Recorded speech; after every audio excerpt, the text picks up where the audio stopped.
बड़ी खबर आपके टेलीविजन स्क्रीन पर, क्योंकि मतदान लगातार जारी है और इन सब के बीच में ये बड़ी खबर आपको बता दें, आजम खान के आरोपों पर बीजेपी ने पलटवार कर दिया है। और क्या कुछ कहा ये भी आपको बताएंगे, लेकिन बीजेपी का पलटवार कि सपा के बड़े नेता डरे हुए हैं। मुख्तार अब्बास नकवी के द्वारा ये कहा गया है। उन्होंने जवाब देते हुए कहा कि सपा के नेता डरे हुए इसलिए प्रशासन पर बेबुनियाद आरोप लगाए जा रहे हैं। क्योंकि आपको बताएं कि आजम खान के द्वारा ये आरोप लगाया गया था कि हमारे लोगों को, हमारे कार्यकर्ताओं को डराया जा रहा है। सायरन रात भर पुलिस जलाती रही और जिसकी वजह से सुनिए क्या कुछ कहा उन्होंने। केंद्रीय मंत्री मुख्तार अब्बास नकवी साहब मेरे साथ में इस वक्त हैं, पोलिंग बूथ से निकल करके आ रहे हैं, अपने मत का प्रयोग कर दिया है। सर एक बार उंगली दिखा दीजिएगा, उंगली आपने वोट किया है तो अपने मत का प्रयोग करके निकले हैं। सर इस लोकसभा के उपचुनाव के क्या मायने हैं बीजेपी के लिए? और देखिए, हर चुनाव, चाहे वो लोकसभा का हो, चाहे विधानसभा का हो, चाहे उपचुनाव हो, चाहे जनरल इलेक्शन हो, हर चुनाव अपने आप में महत्वपूर्ण होता है। और हमारा देश जो है वो इसीलिए दुनिया का सबसे बड़ा लोकतंत्र कहा जाता है कि यहाँ पर हर चुनाव में लोग अपने पूरे जुनून और जज्बे के साथ लोकतंत्र के इस पर्व में, महापर्व में, छोटे पर्व में, बड़े पर्व में जम करके हिस्सेदारी, भागीदारी करते हैं। क्या आपको लगता है कि सपा डर रही क्योंकि अखिलेश यादव या उनके पार्टी के लोग या प्रत्याशी आरोप लगाए उन्होंने पुलिस प्रशासन की टीम पर? ऐसा है कि चुनाव से पहले मैंने कई बार देखा है कुछ विलाप मंडली घूमने लगती है, विलाप करने लगती है, पहले से चुनाव के हार का हाहाकार करने लगती है। उससे उनको कोई फायदा नहीं, एक चीज़। दूसरी चीज़, मैं चाहे प्रशासन हो चाहे जनता हो, हम सबसे ये कहेंगे कि लोग अपने भयमुक्त माहौल में, स्वतंत्र माहौल में अपने मताधिकार का इस्तेमाल करें। ये प्रशासन की भी जिम्मेदारी है कि कहीं पर भी स्वतंत्र माहौल में चुनाव मताधिकार पर रोक न लगे, और उसी तरह से भयमुक्त माहौल में अपने मताधिकार का हर मतदाता इस्तेमाल करे। ये हम सबकी रिस्पॉन्सिबिलिटी। आजम खान ने गंभीर आरोप लगाए सरकार के ऊपर दुरुपयोग करने का, मशीनरी का, या फिर भयभीत करने के लिए। वो विक्टिम कार्ड भी लगातार खेलते रहे 27 महीनों की जेल के लोग। देखो भैया, अब किसने क्या जुर्म किया है, किसने क्या जुल्म किया है, ये तो कहानी किससे तो इलेक्शन उसमें है, कोर्ट में है, वो कोर्ट तय करेगा। अब विक्टिम कार्ड कोई खेल रहा है, कोई भावनात्मक बातें कर रहा है, तो वो करने दी। तो आखिर में क्या कहना चाहेंगे, कितनी बड़ी जीत होगी बीजेपी की? मैं मानता हूँ अच्छे रिजल्ट, अच्छे वोटों से भारतीय जनता पार्टी। सत्येंद्र यादव हमारे साथ में जुड़ गए हैं समाजवादी पार्टी का पक्ष रखने के लिए। यादव जी, बहुत बहुत स्वागत है आपका जी उत्तर प्रदेश उत्तराखंड पर। लेकिन एक बात स्पष्ट कीजिए, अब अगर प्रशासन अपना काम कर रहा है, वो रात भर सायरन बजाए, वो सुबह सायरन बजाए, वो अपना काम कर रहा है सर, उसकी इस बात कोशिश यही है कि किसी भी तरीके से लोगों में डरना हो, लोगों को डराए नहीं, तो उसका काम है वो गश्त कर रहा है। अब आपको ये लग रहा है कि ये भी कार्यकर्ताओं को डराया जा रहा है सर, ये कैसा काम है? सबसे पहले तो मैं आपका ध्यान आकर्षित करना चाहूंगा, बूथ संख्या 347 बटा बूथ संख्या 235, 236, 237 और 238।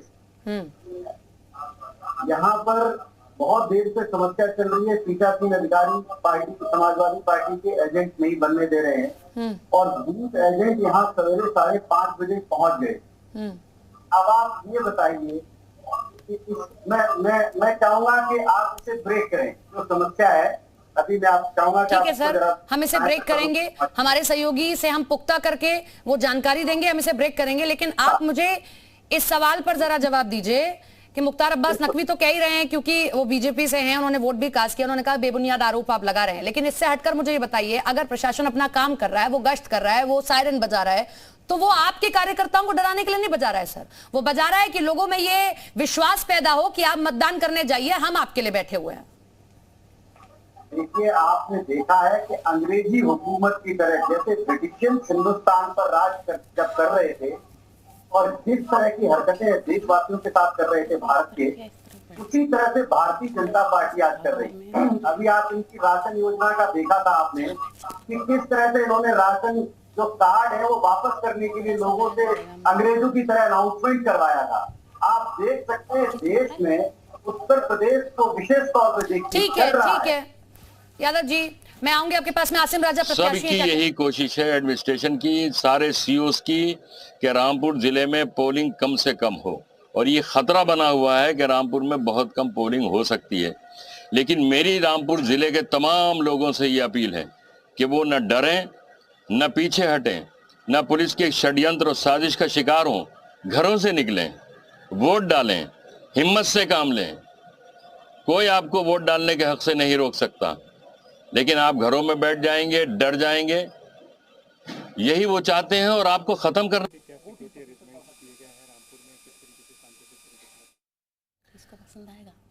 समाजवादी पार्टी के प्रत्याशी आसिम राजा और बड़े और गंभीर आरोप लगा रहे हैं मौजूदा सरकार पर, प्रशासन पर, जिला प्रशासन पर कि डराया जा रहा है, धमकाया जा रहा है, इसी कारण मतदाता घर से बाहर नहीं निकल रहा है। लेकिन यादव जी अपनी बात को कंप्लीट कीजिए और ये बताइए कि अगर ठीक है प्रशासन आपको डरा रहा है, शिकायत है वो फर्जी उड़ाते रहते हैं कि ये पुलिस कर रही है, वो पुलिस कर रही है। बहरहाल हम लोग इसी से भ्रमण कर रहे हैं, इसी बात के लिए कि कहीं कोई किसी तरह का रुकावट, किसी तरह की परेशानी किसी को ना होने पाए। और आई एम सेटिस्फाइड कि जो हम लोगों ने मेहनत करी है महीने भर की, वो फलीभूत हो रही है। और आदमी जब लंबी लंबी लाइनें देखते हैं बूथों पे तो अपनी मेहनत सफल दिखती है। सर, सवाल प्रत्याशी आरोप लगा रहे हैं कि वहाँ पे आधार कार्ड से वोट डालने नहीं दे रहे हैं, लोगों को बाहर भेज रहे हैं, पोलिंग बूथ पे मुर्गा बना रहे हैं, इस तरीके के। नहीं, अभी आसिफ रजा साहब अभी मिले थे, हम डीएम साहब गए थे, रजा इंटर कॉलेज है वहाँ पे मिले थे, उन्होंने संतोष व्यक्त किया। और कल कुछ शिकायत थी उनको, हमने बात करके समाधान करा दिया था उसका। ये बड़ा जिला, पूरा जनपद है, बहुत बड़ा फोर्स लगता है, कहीं एक का कोई दिक्कत हो जाती है तो हमारा टारगेट ये है कि उसको सुधार दिया जाए। मान लो कहीं कोई बात हो गई छोटी मोटी, बड़ा परिवार है तो हम लोग सुधार लेते हैं, जो कोई दिक्कत की बात नहीं है। वो भी संतुष्ट हैं, उनसे बात नहीं, अब संतुष्ट हैं, कोई एलिगेशन नहीं लगा रहे, आप बात करिए उनसे। ठीक है। पुलिस प्रशासन को आप सुन रहे हैं, गश्त किया जा रहा है और आसिम राजा मिलकर अपनी जो शिकायत है वो भी दर्ज करा चुके हैं और उसके लिए भी उनको सोल्यूशन दे दिया गया है। यादव जी बहुत जल्दी से जवाब दीजिएगा, आपने प्रतिक्रिया सुन ली होगी, उसके बाद में वेदेंद्र मेरे सहयोगी आजमगढ़ से जुड़ रहे हैं, उनका रुख करूंगी। आसिम राजा आपके प्रत्याशी भी हैं, लगातार बूथ घूम रहे हैं, उन्होंने अपनी प्रतिक्रिया दर्ज करा दी है और पुलिस ने आश्वस्त भी कराया, वो खुद भी आश्वस्त हो गए, हाँ ठीक है हम चीजें दुरुस्त कर रहे हैं। अब तो ठीक है सर, पुलिस ने बताया या प्रशासन ने बताया है तो आश्वस्त हो गए हैं, लेकिन जिस तरह से उन्होंने बयान दिया कि कोई छोटी मोटी घटना एक चुनाव को, एक मतदान को प्रभावित करने के लिए एक व्यक्ति को पकड़ के अगर आप ठीक से कुटाई करेंगे, उसको मुर्गा बनाएंगे, बिठाल लेंगे, तो पूरे जिले का चुनाव प्रभावित हो सकता है। ये छोटा मोटा कैसे हो सकता है?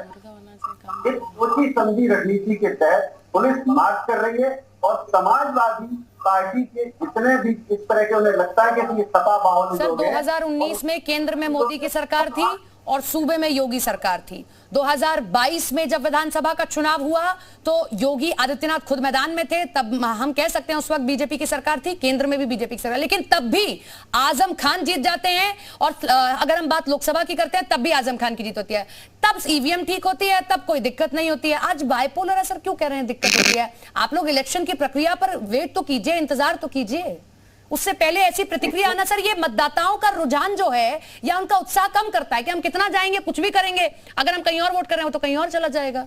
आपको तो बढ़ाना चाहिए सर उत्साह। देखिए पूरा देश जानता है कि उत्तर प्रदेश विधानसभा चुनाव 2022 कैसे जीता गया है, और ये आपको लगता है कि उस वक्त हमारे लोग ज्यादा जीत गए या आजम खान जीत गए, कौन जीत गया? अरे भाई 350 सीटें हमारी आनी थी, 350 से ज्यादा सीटें आनी थी। 403 कह रहे थे अखिलेश यादव, तो अखिलेश यादव तो 403 का वादा कर रहे थे, आप तो फिर भी 350 कह रहे हैं, कम कह रहे हैं। हमारा प्लान था, हाँ। लेकिन ये बड़ा सर बड़ा ही खराब लगता है लोकतंत्र में। आपको जनता जनार्दन के फैसले का वो करना चाहिए कि वो क्या फैसला दे रहा है। शमशी आजाद साहब लौटूंगी आपके पास में जवाब लूंगी। वेदेंद्र हमारे सहयोगी जुड़ रहे हैं आजमगढ़ से, उनका रुख कर लेते हैं, मौजूदा हालात जान लेते हैं पहले।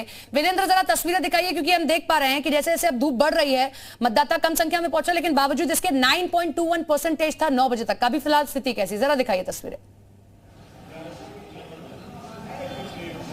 जी बिल्कुल, आपने सही कहा कि जो जिस तरीके से गर्मी बढ़ी उसको लेकर अगर मतदाताओं की बात की जाए तो काफ़ी आप यहाँ पे हम दिखा सकते हैं कि जो संख्या होनी चाहिए वो दिख नहीं रही है और गर्मी इतनी प्रचंड है। लेकिन कई जगहों पे ऐसी हैं जहाँ पे तमाम जो भीड़ लगे हुए हैं, लेकिन यहाँ जो हालात मैं सिवली गर्ल्स कॉलेज में यहाँ आपके विजुअल के माध्यम से दिखाना चाहूँगा कि यहाँ पे अभी जो मतदाता हैं क्योंकि गर्मी की वजह से, हालांकि कुछ मुस्लिम हैं महिलाएँ धीरे धीरे जो आ रही हैं, लेकिन यह कि जिस तरीके की गर्मी है वो जिस तरीके तरीके से बढ़त होनी चाहिए। हालांकि 9 बजे तक जो रहा 9.21 का परसेंटेज रहा है, और जो गर्मी है वो दोपहर तक जो रहेगी वो चीजें, वोट का परसेंटेज वो घटेगा। जी ठीक है, वेदेंद्र लौट रहे हैं आपके पास में। तो लगातार हमारी बड़ी कवरेज जारी है। बहुत बहुत शुक्रिया हमारे सभी खास मेहमानों का जुड़ने के लिए। वेदेंद्र, आप भी नजर बनाए रखिए, अपडेट होगा आपके पास आएंगे। 22